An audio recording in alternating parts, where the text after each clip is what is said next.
Pitong motorsiklo ang inararo ng isang truck sa San Pedro, Laguna. Ang driver hindi raw lisensyadong magmaneho ng truck. Saksi si Joseph Morong.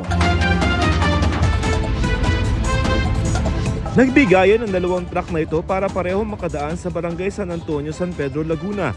Okay naman nung una, pero pag usad ng truck sa kanan, inararo nito ang mga kasalubong na motorsiklo. Ang ilang rider nakatayo agad, may rider na paika-ika. Habang ang truck, dire-diretso lamang sa pag-andar, pero ayon sa barangay, tumigil naman ang truck kalaunan. Yung driver truck sa'yo, inaabot nila doon lang banda eh. Kasi nga, siguro hindi nakapreno agad, kaya medyo napabilis na konti. Pero huminto naman siya. Nakausap ng PNP at kinuha nga siya at dinala sa police station na para doon may imbestigahan ng lahat. Isang rider ang sugatan at 7 motorsiklo ang nasira.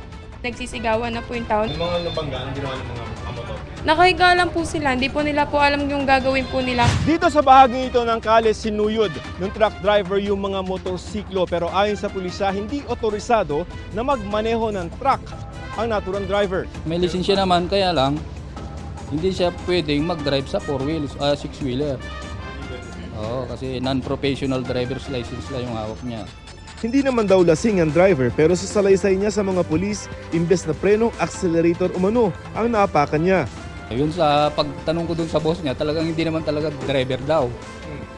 Ayun ay taga-balahibo lang ng mga manok. Eh gustong matutong mag-drive, pinag-alaman niya ngayon yung truck.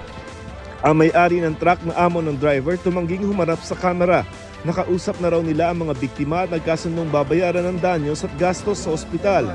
Kinumpirma rin ng mga pulis na nagkapirmahan na ang mga biktima at may-ari ng truck kaya wala nang idedemanda.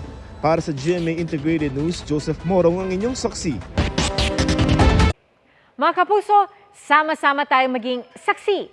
Mag-subscribe sa GMA Integrated News sa YouTube at para sa mga kapuso abroad, samahan niyo kami sa GMA Pinoy TV at sa www.gmanews.tv.